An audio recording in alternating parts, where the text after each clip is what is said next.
नमस्कार दोस्तों, तो स्वागत है आपका हमारे इस चैनल टेक्निकल फूडी में। तो दोस्तों, जैसे कि आपको पता ही है, हमने एक नई सीरीज शुरू की है आईएएस के इंटरव्यू में पूछे जाने वाले क्वेश्चंस की। तो आज इस सीरीज की दूसरी वीडियो है और इस वीडियो में हम लेकर आए हैं आपके लिए 11 क्वेश्चन। जो 11 क्वेश्चन आईएएस के इंटरव्यू में पूछे गए उनके बारे में हम आपके लिए जो है एक वीडियो लेकर आए हैं। तो आईएएस के इंटरव्यू में क्या होता है कि आपके पास सोचने के लिए सेकंड्स ही होते हैं। सेकंड्स में आपको सोचना होता है, या आप कह सकते हैं मिली सेकंड से आपको सोचना होता है, और उस क्वेश्चन को जो है आपको अंडरस्टैंड भी करना होता है कि वो क्वेश्चन पूछा कैसे गया है और उस क्वेश्चन के पीछे की क्या चीज है। उस सवाल को समझकर आपको आंसर करना होता है। तो आइए दोस्तों, शुरू करते हैं आज के ये वीडियो। तो सबसे पहला जो क्वेश्चन है वो है, क्या किसी आदमी के लिए यह संभव है कि वो अपनी विधवा पत्नी की बहन से शादी कर सके? तो दोस्तों, इसी क्वेश्चन में इसका आंसर छुपा हुआ है। अगर आपने इस क्वेश्चन को ध्यान से पढ़ा है, ध्यान से सुना है और ध्यान से देखा है तो आपको इसका आंसर भी मिल जाएगा। अगर आपने नहीं देखा है तो इस क्वेश्चन को, तो आइए हम इसके आंसर के बारे में बात कर लेते हैं। जी नहीं, बिल्कुल पॉसिबल नहीं है ये, क्योंकि मरा हुआ आदमी जो है वो अपनी विधवा पत्नी की बहन से शादी नहीं कर सकता। तो क्वेश्चन में ये नहीं कहा गया था कि आदमी की पत्नी मरी है, बल्कि क्वेश्चन था कि अपनी विधवा पत्नी की बहन से शादी करने का। तो दोस्तों, इस तरह के होते हैं ये ट्रिकी क्वेश्चन। आपको इस क्वेश्चन को समझना होता है, इस क्वेश्चन को समझकर ही आपको आगे बढ़ना होता है। तो आइए दोस्तों, बढ़ते हैं नेक्स्ट क्वेश्चन की तरफ। तो नेक्स्ट क्वेश्चन है, दो बेटे और दो पिता फिल्म देखने गए। उनके पास 3 टिकट थे, फिर भी सबने फिल्म देखी, और वो कैसे? तो अब यहां पर आप देखिए, क्वेश्चन में कहा गया है कि 4 पर्सन है, 2 बेटे और 2 पिता है, उनके पास 3 टिकट थी और सबने फिल्म देखी। ये कैसे पॉसिबल? अब ये यहाँ पे ये ट्रिकी क्वेश्चन है कि उन्होंने एक टिकट जो है बाय कर ली, या उन्होंने ब्लैक में एक टिकट ले ली, या उन्होंने एक 3 पे 1 फ्री वाली टिकट वाला जो कंसेप्ट है वो इंप्लीमेंट कर दिया। यहाँ पर 3 टिकट थे, 3 टिकट पर फिल्म देखी गई, पर सबने फिल्म देखी और वैलिड फिल्म देखी। वो कैसे? तो सोच सकते हैं आप, सोचिए। अगर आपके पास है इसका आंसर तो हमें नीचे कमेंट सेक्शन में बताइए कि अगर क्या आपने हमारे आंसर देने से पहले हमें जो आंसर था वो सोच लिया था या नहीं। तो आइए दोस्तों, जानते हैं इस आंसर के बारे में। तो इसका आंसर है, वो 3 लोग ही थे जिनमें दादा, पोता और बेटा शामिल थे, इसलिए तीनों ने 3 टिकट पर जो है फिल्म देखी थी।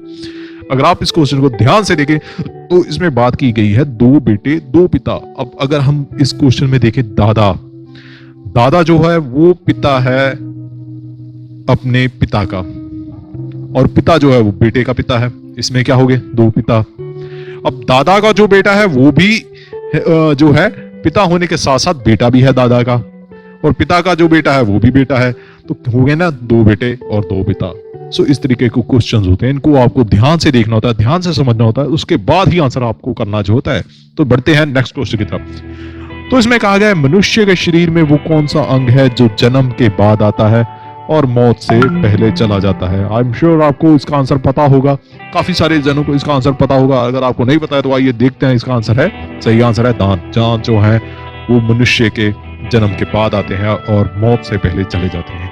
ये अप्रोक्सीमेट जो है 90% या 99% जो होते हैं दांत जो है बुढ़ापे में चले जाते हैं। सो मौत से पहले जो दांत है वो चले जाते हैं और जन्म के बाद ही वो दांत जो है आते हैं। तो बढ़ते हैं हम अपने नेक्स्ट क्वेश्चन की तरफ। तो नेक्स्ट क्वेश्चन है, एक लड़के को देख औरत बोली, उसकी माँ मेरी माँ की अकेली बेटी है, दोनों का रिश्ता क्या है? अब आप देखें, इस क्वेश्चन में ही इस क्वेश्चन का आंसर छुपा हुआ है। ये रिलेशन के क्वेश्चन होते हैं, इनमें आपको ध्यान से देखना पड़ता है कि क्या रिलेशन है आखिर। एक लड़के को देखकर एक औरत ने कहा कि उसकी माँ मेरी माँ की अकेली बेटी है। अगर मेरी माँ की अकेली बेटी है, दैट मीन्स कि मेरी माँ की और कोई बेटी नहीं है, यानी कि वो पर्सन जिसके बारे में बात की जा रही है वो मैं ही हूं। ठीक है दोस्तों, तो अब क्या हो गया कि उसकी माँ के बारे में बोला, औरत बोली उसकी माँ मेरी माँ की अकेली बेटी है। अब उसकी माँ यानी कि उस लड़के की माँ जो है वो खुद ही हो गई। सो इसमें क्या रिश्ता बनता है? माँ और बेटे का।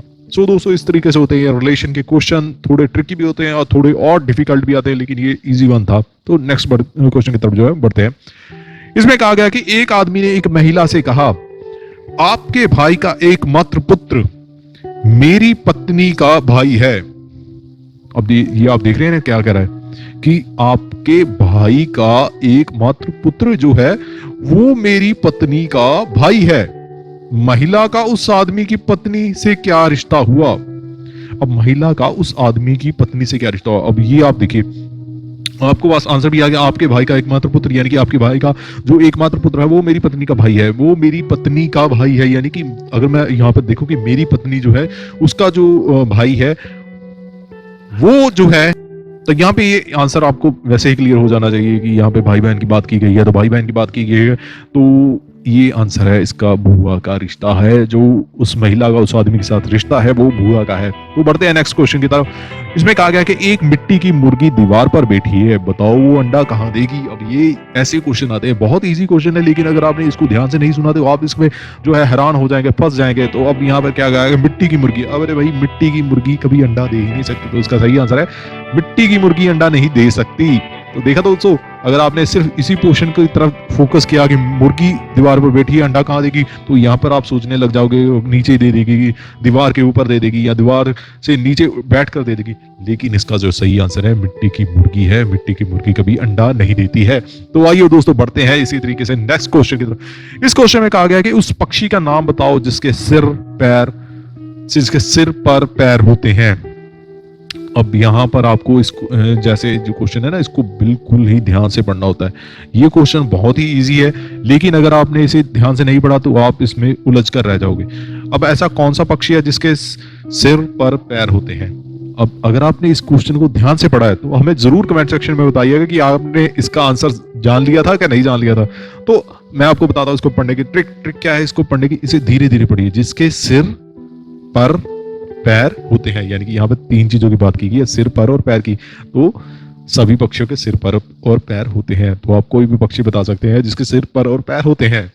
यहाँ पे ये आपने ऐसे नहीं पढ़ना सिर पर पैर, यहाँ पर सिर पर और पैर की बात हुई है। तो बढ़ते हैं नेक्स्ट क्वेश्चन की तरफ। तो यहाँ पर नेक्स्ट क्वेश्चन है, मनुष्य के किस अंग में तेजाब पाया जाता है? तो ये एक साइंटिफिक क्वेश्चन है, साइंस का क्वेश्चन है। अगर आपने साइंस पढ़ी है तो आपको इसका आंसर जरूर पता होगा। तो देखिए यहाँ पर सही इसका आंसर है मूत्राशय में।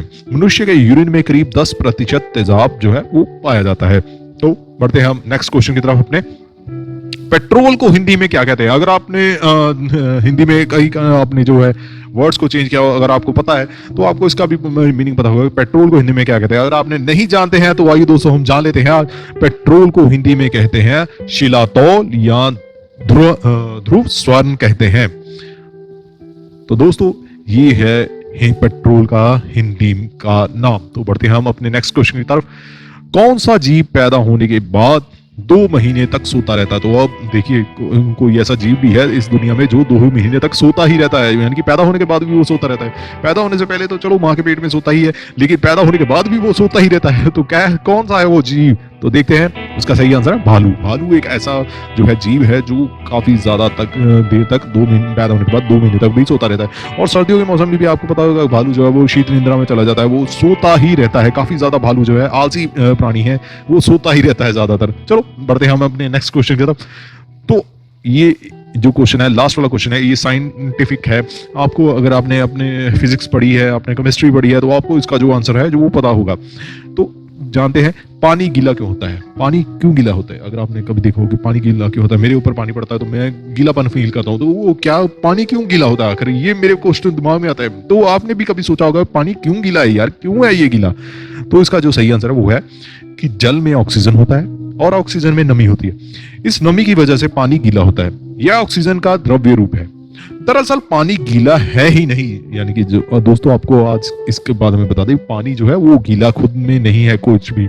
पानी को लेकर हमें जो अनुभव होता है हम उससे गीलापन कह देते हैं। यानी कि पानी गीला नहीं है, लेकिन पानी के लगने के बाद हमें जो फीलिंग होती है उसे हम गीलापन कहते हैं। तो दोस्तों ये थे आज के 11 सवाल। मुझे उम्मीद है कि आपको हमारी ये वीडियो पसंद आई होगी, हमारा ये कंसेप्ट पसंद आया होगा। आईएएस के इंटरव्यू में पूछे जाते क्वेश्चन पसंद आए होंगे। अगर आपको हमारी ये कंसेप्ट पसंद आया, हमें नीचे कमेंट सेक्शन में कमेंट करके जरूर बताएं। अपने दोस्तों के साथ शेयर करें जो तैयारी कर रहे हैं आईएएस के बारे में या कोई भी यूपीएससी पीपीएससी के एग्जाम के बारे में। तो मिलते हैं दोस्तों इसी तरीके से नई वीडियो में। सब्सक्राइब करना मत भूलिएगा, सब्सक्राइब करते रहे हमारे चैनल को। मिलते हैं नेक्स्ट वीडियो में। धन्यवाद।